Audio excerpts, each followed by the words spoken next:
the brave lady and the killer of the Cyrus the Great.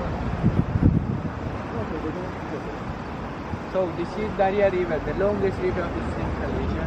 Starting point of the river is Kyrgyzstan. Yeah. The length of the river is 2,212 kilometers and 195 kilometers of the river passed by the Egypt. And in the beginning the water of the river is not so